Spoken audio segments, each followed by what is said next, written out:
Hey guys, welcome back to my second video. This one's going to do with cutting a pattern out today. Again, this is a holster.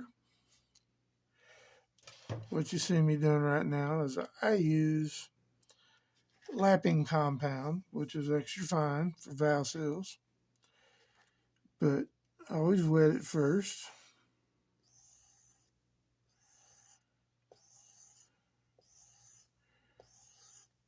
And I'm using a stropping board that I created myself. A little bit of glue, and some 9-ounce scrap leather.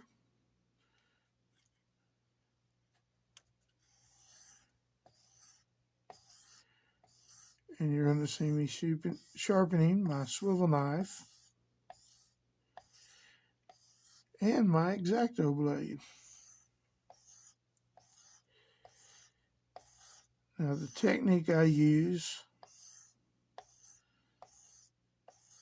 probably going to drive some guys a little nuts or go, never thought of that. But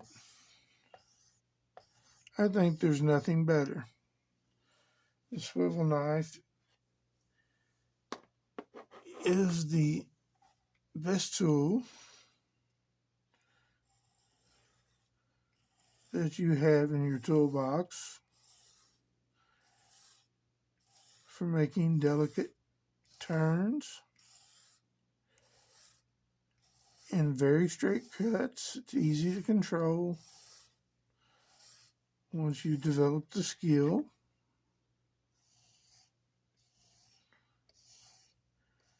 And I like using angled X-Acto blade, because as you see right here, it's kind of easy to sharpen.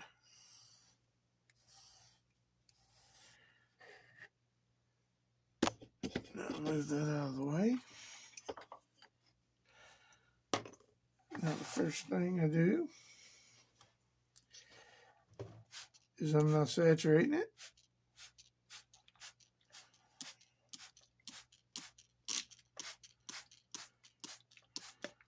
I'm not trying to get the whole thing wet, and I'm doing it from the flush side.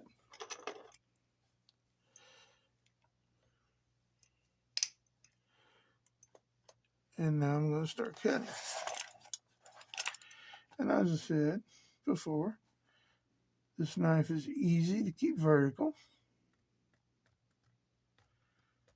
It's very easy to control.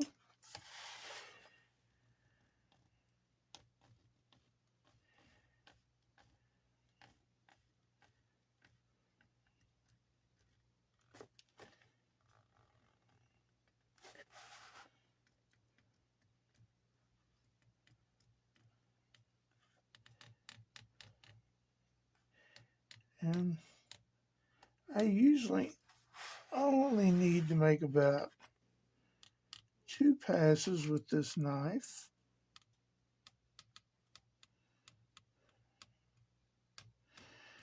And it's something that I apply medium pressure with. I'm not trying to cut through it in one pass. I'll add some more light for my old eyes. And when I get into straight cuts, I kind of let the blade almost flat, because now I'm using the front of the blade as a guide. And as I approach the curve, I start tilting towards the back again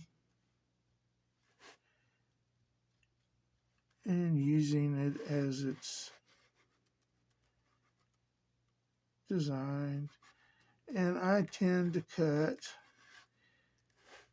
most of my stuff in a clockwise position because it makes it easier to see where I'm going. My hand is not blocking my view.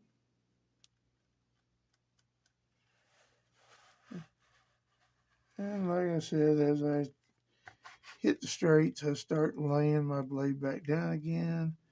And as I start coming back up into my curves, I start tilting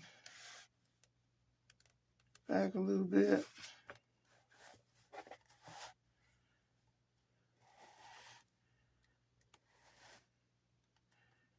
Now once I hit my second, now I start applying just a little more pressure. And another little trick you can do, since you've already used one side for one pass, flip your blade around so you don't have to stop and re-drop it.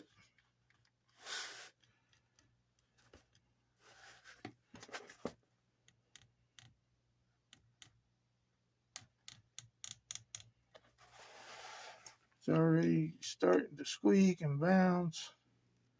It's already telling me it's wanting more moisture. But like I said, I'm not actually carving. I am cutting. So I'm not really too concerned about that.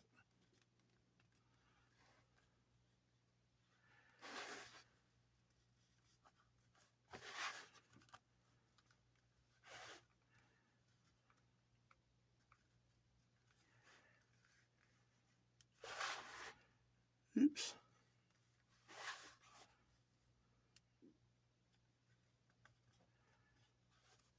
And as I just proved there, you gotta be very careful when you're applying that you don't apply too much pressure like I just did, because then you'll end up jumping your train track.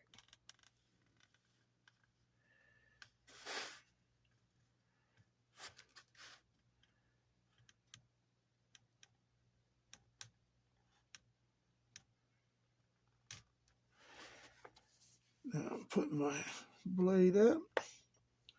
Now I'm coming back with my X-Acto blade. I place it in.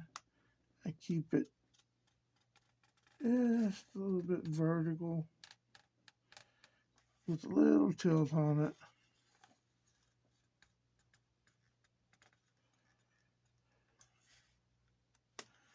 And always come back to the area I've already started cutting. You'll see I've already cut through it. And now is when I'm starting to get my fingers involved in it.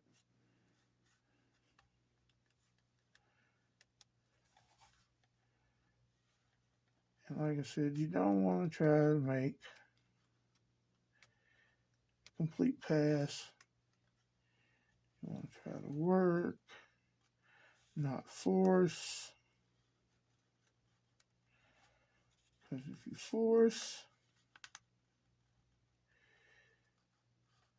you'll do like I just did, make a mistake.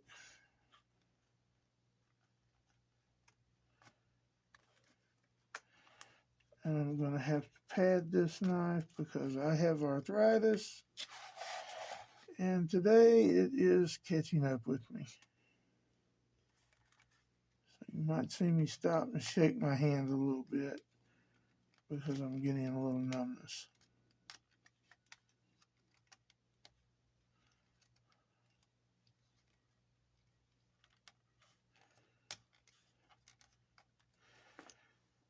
As I said, you'll see me shake.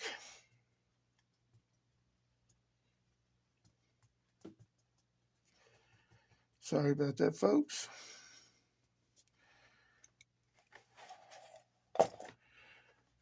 But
And when I make turns,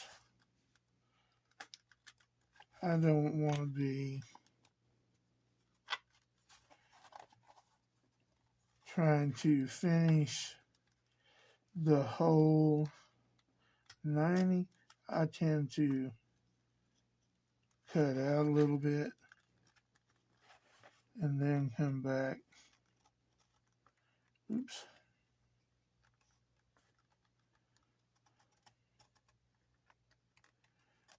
Today is not my day, folks.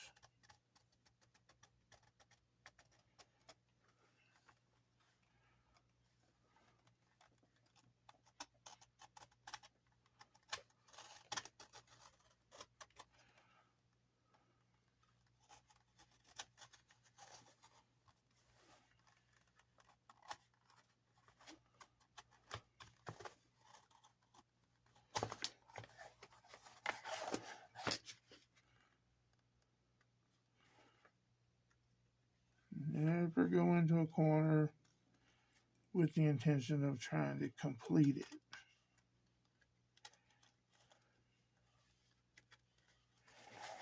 See?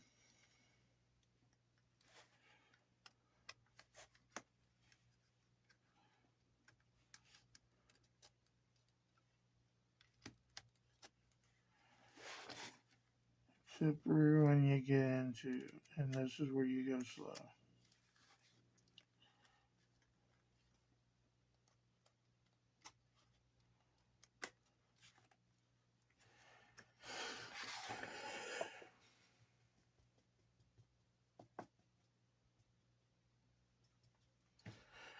Like I said, folks, as you get older, arthritis tries to take the fun out of it, but you know what?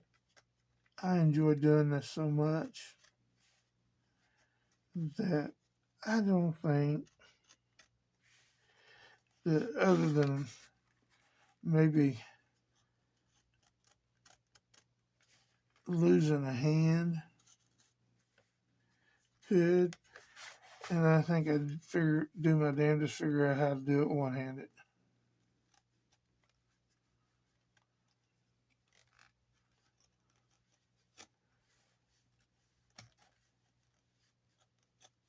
And short of having a clicker or a laser that is capable of cutting an exact pattern,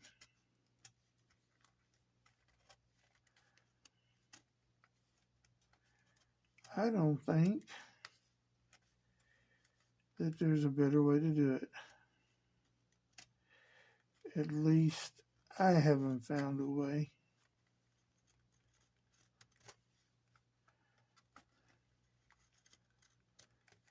Now, when I get into heavier leathers than this 9 to 10 ounce that I'm doing right now, I may take 3 or 4 passes and drop the blade every time on the SK knife as I take a pass. And I might moisten just the track as I'm doing it every time. Because, like I said, it is a very good way to do this. It gives you good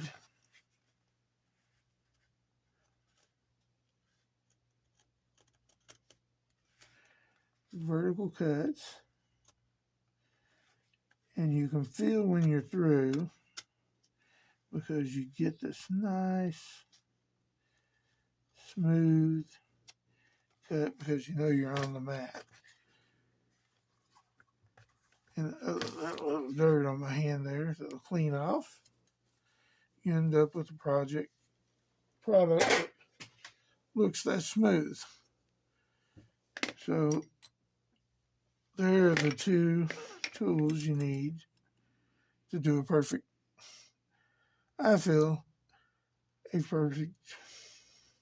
pattern cut. So thank you for watching.